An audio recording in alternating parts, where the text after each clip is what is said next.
Makanya saya sering pada orang mau cerai tanya saya, Gus saya ini cerai gak, istri saya kurang ajar gini. Gak usah.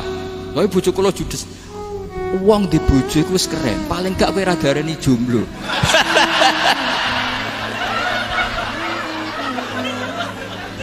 Makanya saya sering pada orang mau cerai tanya saya, Gus saya ini cerai gak, istri saya kurang ajar gini. Gak usah. Tapi bojo kula judes. Uang di bojo itu keren. Paling gak kowe ra darani jomblo.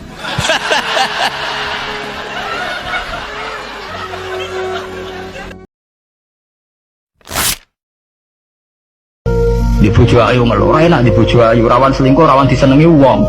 Mau di bojo elek, enak di bojo. Nah, lek ora ono bare. Mana bener pangeran diancam inna adzabina kok. Terus dia angkat terkungkung terus oleh siksaku. Mergo ya mesti. Lha kula niku tenan. Kula niku sering dilapuri kalian kanca angkatan kula. Gus jenengan ngiyai kok puide kok ora di masalah. Lah piye nek di masalah? Ya, misalnya orang sing ra seneng jenengan Gus ora cocok. Lha apa iku masalah? Nak sing ra cocok pangeran. Aku dikandani Jibril iku lagi apa? Masalah. Nah, ra cocok manusa ya ora masalah blas. Ya biasa mawon. Makom kula kok sedijenar kabeh ora ana sing ana. Sing ana pangeran ora masalah. Ya karena apa? Kalau saya kata Imam Ghazali ning bab Kitabul Qada wal Qadar, kamu pokoknya sementing gedeng zina, gedeng maling, gedeng coba, ya wis tetep gedeng manjen maksiat kon gedhengi pangeran. Tapi kira usah komentar, nah iku ora kersane pangeran. Nah kowe ora paham, yo nganggo analogi kados kula contohno, kowe nak gawe sumur iku saiki gawe ceren gawe jawab wae. Kowe nak gawe sumur iku gawe buangan peceren, gawe sing gawe sapa? Kowe. Terus kowe darani mandani anak emcung peceran berhubung sing gawe aku ya kowe turun ning kono ora apa-apa, kowe sarap ta ora mrene.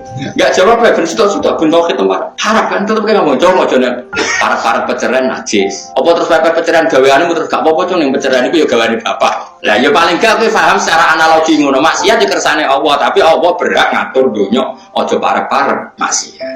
Paham terus. Ya mulane iman khairihi wa syarrihi minallah. Wong jungas. Namanya dikandalkan Nabi inna a'daika nafsukal lati bena jambek, musuh terbesar kamu adalah diri kamu. Lah iya to, misalnya nang wedok bojak zina ra gelem, tetep sing mari kepengin iku kowe sik. Misale kono gelem lan ora gelem apa? Mane Nabi nandungo naudzubillah min syururi anfusina. Keburukan terdekat adalah keburukan dari kita sendiri. Min syururi anfusina wa min sayyiati amal. Misalnya kok ngeten iki, Mustafa mbek kula niku nakal. Terus Mustafa gedeng kula. Mustafa gedeng kula mergo kula nakal apa mergo atine Mustafa sing elek? Mergo atine Mustafa sing elek. Nek atine apik ora wong nakal kepengin ngandani, ora malah gedeng. Tapi dekne malah kowar-kowar. Aku ora seneng wong iku kelakuane ngene-ngene, kelakuane ngene-ngene. Dadani ra gelem, rasani gelem. Anda terjebak oleh kesalahan Anda sendiri. Tahiyat itu adalah perwujudan dari dialognya Allah kalian Kanjeng Nabi. Terus ketika Kanjeng Nabi dugi Sidratil Muntaha, ya, ketika dugi napa? Sidratil Muntaha, Nabi maos napa? At-tahiyatul mubarakatus sholawatut thayyibatul lillah. Mun Nabi mandek terus dijawab kalian Allah, assalamu alayka ayyuhan nabiyyu wa rahmatullahi wa barakatuh. Allah mandek. Terus Kanjeng Nabi niku mboten kepengin saking senenge teng umate bahwa kebahagiaan itu hanya untuk beliau, saking sayangnya teng umate. Terus ditambahi assalamu alaina wa ala ibadillahi sholihin. Jadi ini barokah syafaati Rasulullah sallallahu alaihi wasallam. Jadi sakjane saking Allah namung assalamu alaika ayuhan nabi, hanya untuk Kanjeng Nabi. Tapi Kanjeng Nabi carane nego. Ampun nek Gusti niki umat kula wong kudus kathah. Kira-kira ngono. Dadi ya pangeran ya dinego ampun nek Gusti niki. Ditambahi assalamu alaina. Mulane aku ape takok mungkar nakir, apakah dalam pengadilan itu cara pandang seperti itu? Apa delok raine semangkel terus dipukul ngono ae lah. Nah, ternyata malaikat itu modelnya gitu. Malaikat itu ya ora pinter, maksudnya nurut ngono ora pinter-pinteran. Mergo nak pinter-pinteran kok ana sing pinter ngerayu bahaya. Mulane Allah tetep paling pinter pangeran. Dadi malaikat itu tetep iso, ora pati pinter lah iso. Mboten malaikat kok Jibril, malaikat sing masal-masal. Nah, Jibril pinter. Ketua orang pinter bangun. Begini caranya Allah gampang nama malaikat. Jadi misalnya tengok orang mahsyar, raine gendo-gendo tiga ireng. Sing soleh-soleh raine padang. Terus malaikat gampang dene, pinter kan ngeraine ireng jus giring neraka padang swarga. Dadi malaikat gak engko sing kelip-kelip lha iku sing mirip. Garuk sing ora ana nur, iki kelip-kelip. Mulane aja geman duwe nur napa? Kelip-kelip. Mergo mau iso wae kegaruk. Nah, jenis kelip-kelip iki sing masalah. Mulane terus temangsang ning Araf iku dadi ana dilebokno neraka ijek go iman, dilebokno swarga amale racu. Lha iku terus ning Araf ning temangsang ning pager. Barang temangsang ning pager delok wong ning swarga kepengin ngiler, roh wong pesta macam-macam lah. Nangis kepengin mlebu swarga. Mbek pangeran dibuli, anggere kepengin swarga diadepno neraka. Roh neraka kon pun Gusti sing penting mboten mlebu neraka. Wis ke gak njaluk swarga mboten, sing penting mboten mlebu neraka. Terus diadepno swarga meneh, Gusti mosok delok tok ra. Waduh meneh ning neraka. Arti adepno neraka wis. Pokoke piye? Sing penting gak mlebu neraka. Semono terus. Mbok nganti kapan ra roh. Tapi insyaallah suatu saat dibokno swarga. Saya punya teman sufi banyak, saya ini kiai, punya teman sufi banyak. Tekon nggon kula Gus, donya wis rusak, sementing sakniki wis ngarang-arangno istighfar. Memangnya kita bisa diistighfari pangeran, disepuro pangeran ketika kamu orang alim ndak mulang? Memang itu iso disepuro pangeran ketika kowe sugih ra zakat? Memang itu iso disepuro pangeran wis kere ra nyapu masjid teko Jumatan, bareng rokoke diusep-usep ning pojok masjid bar mulai. Enak weh. Ono keran coplok istibarno. Memangnya kamu bisa jadi orang miskin seperti itu kemudian dimaafkan Allah? Tidak bisa. Kamu harus terlibat dalam proses sholat.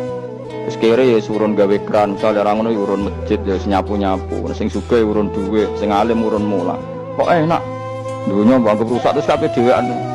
Menengi sampean kedean ning neraka ora tak baduri ya mrene. Tidak bisa, sufi seperti itu tidak bisa, itu kriminal. Sampean tak ceritani ben sampean ngerti ilmu usul fikih. Kulo nak sering sinau usul fikih. Hadis kunut, ya kunut kados madzhab Syafi'i ini. Kowe aja darani nak kunut iku NU, nak ora kunut Muhammadiyah goblok kowe. Iku Joko ana NU ana napa Muhammadiyah. Kowe sekali-kali nganggo ukuran wong alim, sing kunut itu Imam Syafi'i, Abu Hanifah, Ahmad bin Hanbal, Imam Malik mboten kunut.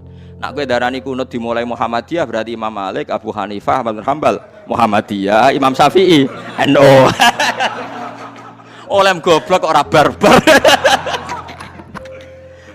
Mulane kula nang takok Gus jenengan kunut ta mboten, aku iku ulama. Dadi aku ora roh NU, ora roh napa Muhammadiyah. Rohku iku Imam Syafi'i darani kunut sunat. Nah Abu Hanifah, Imam Malik, Ahmad bin Hanbal darani mboten napa sunat. Lah nek partai-partainan polling quick count menang ya menang telu kan? Telu musuh napa? Siji. Tapi Imam Syafi'i itu luar biasa. Ketika beliau berpendapat kunut sunat, itu tahun sekitar 1050 apa 150 sampai 204. Itu Ahmad bin Hanbal masih hidup, Imam Malik masih hidup. Imam Syafi'i pernah dibantah begini. Kamu kan tahu ya Syafi'i bahwa Nabi hanya kunut 1 bulan kan? Masyhur kan Nabi itu pernah kunut hanya apa? 1 bulan. Itu pun kunut nazilah. Itu pun kunut apa? Nazilah. Ini masyhur anna Rasulullah qanata syahron yatu ala ri'lan wa dzikwa na usaya asad Allah wa Rasulullah. Ini utang teks Muslim redaksi ini ngoten to. Anna Rasulullah qanata napa? Syahron napa? Sing ndongakno maksudna napa ala ri'lan wa dzakwan wa usaya asad Allah napa wa Rasul. Karena penduduk ini membunuh para hufadzul Quran, para hamalatil Quran. Imam Syafi'i jawab begini. Andaikan Nabi sholat sunat sekali saja qobliyah atau ba'diyah, apa menjadi sunat hanya sekali itu saja? Jawabnya penggemar-penggemar Malik Allah. Dia sunatun ila yaumil qiyamah. Saya sampean tak bedheki Nabi sedekah pisan pindho apa tiap detik sedekah. Pisan pindho kan mosok sedekah mulai tangi turu nganti sare meneh kan ya ora mungkin. Tapi sunate sedekah ila yaumil qiyamah. Nabi poso Senin Kamis selalu apa sekedar pernah? Sekedar pernah kan. Tapi pas Senin Kamis sunat ila yaumil qiyamah. Lah kunut itu Nabi tidak melakukan terus, tapi hukumnya ya kudu sunat ila yaumil qiyamah. Karena perilaku kunut tahu dilampahi kanjeng Nabi Muhammad. Saya sering guyon di mana-mana dan ini nyata. Dulu itu pernah seorang ulama meragukan, jangan-jangan benar-benar cengkeh itu pewangi. Buktinya kalau bikin kue itu dikasih cengkeh supaya tambah wangi. Pertanyaannya secara fikih, kalau cengkeh itu pewangi, berarti orang rokok pas ikhram itu bayar dam karena pakai apa? Pewangi. Oke, itu hampir putus. Tapi ada yang nyoal, ya kayak jenengan Basul Masail itu. Berarti orang Jumatan sunat rokok. Karena itu pewangi kan. Jadi silahkan imamnya ya rokokan, makmumnya. Wah ini kan at-tatayyub yaumal Jum'ah. Wah itu bisa celaka ya. Barokahnya penggugat itu, fatwa itu di-cancel. Udah usah. Batal. Kacau semua. Artinya debat itu penting. Debat itu penting. Karena orang akan tahu. Makanya Alfiyah dari awal sudah memaklumatkan fa'iqatan Alfiyah tabnimuti. Karena ilmu itu setelah digugat. Itu suatu saat Nabi ngaji tenan mulang teng teras masjid. Ya Nabi Muhammad nih, buat nerimo kiai Nabi tenan. Teng teras masjid mucal. Pas tengah-tengah mucal ada seorang pemuda cuek, nggawa pacul, Nabi diliwati. Enggak malah ngaji Mas. Terus ada sahabat yang ekstrim komentari, sial betul pemuda itu, ada Rasulullah ngaji, dia lewat saja enggak berhenti ngaji. Celaka dia itu. Nabi dengar si pemuda tadi dikomentari sahabat yang ngaji, kata Nabi, la taqulu hakadha, kamu jangan komentar demikian. Dia itu bisa saja kerja untuk iffah supaya tidak minta-minta orang, itu sunnah saya. Atau kerja untuk keluarganya, untuk ibunya, itu juga sunnah saya. Dan Allah mencintai orang mukmin yang kerja. Artinya Nabi malah membenarkan pemuda itu yang cuek tidak nopo ngaji. Jajal ampun sampean kok dalu, sore konsultasi ke Allah. Pada akhirnya Gusti kula namung urip mek jenengan. Sing paling penting iridane jenengan warido kamat mat. Rino krungu wong gedhe ngrasane iki biasa-biasa mawon.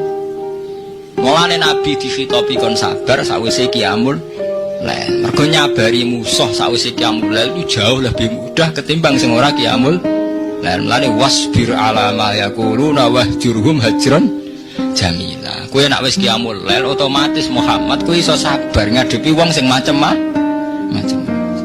Tapi kan agak qiyamul lail uring-uringan to. Gak ngergani aku, senengane wong Jawa nek ora dihormati gak ngergani.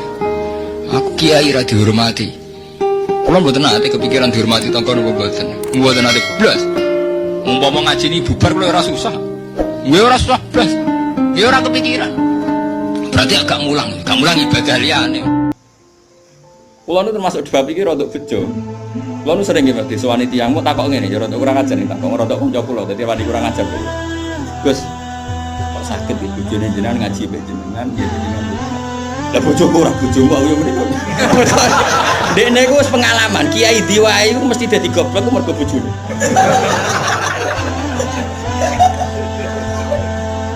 Kula Habib Hasyim Muzadi di antara pidato sing kula kenang mesti to. Dosa terbanyak itu perempuan. Berapa kiai alim menjadi bodoh gara-gara perempuan? Gara-gara bojone. Godene di kanca kiai sama maca Fathul Wahab atau Fathul Muin gara-gara dikeranyam bojone cita-cita mergawe. Akhirnya jadi wong goblok nganti mati. Bagir mulang pakai tak. Kowe nak mulang terus wareg. Terus suwen dikonokno iku terus akhirnya gak mulang. Lho kiai alim sing goblokno bojone ku akeh. Akeh, Bu. Hafiz sing rananya mergo bojone yo akeh. Kulo di kanca hafiz sing rananya tak takok iku kulo anggere terus. Apa nak deres terus anak wareg.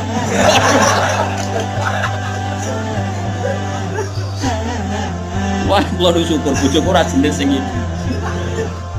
Ora jenis ngono ya tak kalau wong minam. Jadi dari cara Mbak Hasyim Muzadi dosa terbesar perempuan goblokno. Termasuk wong alim-alim. Udah goblok jadi bergoblok. Aku sampean. Kulo punya cerita lebih ekstrim dibanding itu. Tapi kiai ini lulus, ya ada yang lulus, ada yang enggak. Kebetulan yang saya kenal itu yang lulus. Ada kiai alim bisa baca Ihya, bisa baca beberapa kitab. Lulus kiai buat. Jadi tahu santri ini mau 20 atau 30 akhirnya lulus. Itu pernah tengah-tengah ngaji di depan santri. Cara aku ngaji di depan Mustafa, di depan wong jinggot dan depan Mustafa. Jinggot dan khusyuk macam itu. Khusyuk lah muslim. Itu anak sing cilik, umur 3 bulan Pak. Jebrot nang ngarepe meja. Ngaji terus. Ora umumnya nak ngamuk kan ngenteni ning omah iki. Iku mboten diparani ning. Ning musala iki diparani. Umumnya bojo ngono lah nak ngamuk kan ngenteni.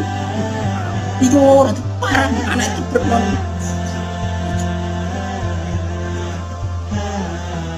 Iya. Wah ini bojomu sing saiki wis apik. Maju lah. Wah bojomu ngeri tenan. Mulane kula niku syukur ora pegatan. Wong alim pegatan. Kula ora pegatan wis syukur. Mbok sampean ndak roh. Saya termasuk kiai muda yang nggak takut mati, bukan karena yakin di surga gitu, karena saya sering baca berdoa. Allahumma, ya Allah, kata Rasulullah, kamu harus berdoa, ya Allah, ij'alil hayata ziyadatan li fi kulli khairin wal mauta rohatan li min kulli syarrin. Mungkin sekarang kita ada zina, mungkin sekarang kita ada korupsi, mungkin sekarang kita ada maling, tapi potensi itu tetap ada. Yang bisa ngakhiri itu apa? Kematian. Maka anggap saja kematian itu rohatan li min kulli syarrin, semua mengakhiri semua keburukan. Kayak apa Rasulullah memandang kehidupan? Kalau kamu masih hidup, anggap saja ziyadatan li fi kulli khairin. Saya gara-gara hidup saudaranya kersane Pak Rosid ngaji di sini. Ikhlas Pak Rosid itu sangat ikhlas. Saudaranya senior kula dipaksa nggih gelem, diintimidasi nggih gelem. Wah itu barokah. Nanti setelah saya mau mati, pikiran saya juga akan ridho-ridho saja. Ya Allah, ini akhir dari segala potensi keburukan. Pesan saya, kamu harus ingat Allah dulu. Sistem itu bisa bagus karena ada bumi yang disediakan Allah. Orang bisa hidup karena ada oksigen yang diciptakan Allah. Orang bisa bertahan hidup karena ada air yang diciptakan Allah. Sehingga apapun baiknya sistem negara manapun, tetap nomor satu itu karena jasanya Allah, bukan yang lain. Meskipun Islam mengharuskan orang berterima kasih sama sistem sosial yang baik, tapi tetap nomor satu itu tentang jasa kamu sama Allah. Dan itu juga yang diajarkan guru-guru kita. Kalau kita baca surat Waqiah, kata Allah Ta'ala, ketika kamu menanam benih di bumi, apakah kamu yang menghidupkan? Kita kan paling nanam saja jagung, habis itu kita tinggal. Kata Allah Ta'ala, apa kamu yang menghidupkan jagung itu? Kata Allah, saya yang menghidupkan. Law nasya'u, kalau saya mau, tak hancurkan. Ketika kamu minum air, a antum anzaltumuhu minal muzni am nahnul munsilun. Jadi itu terus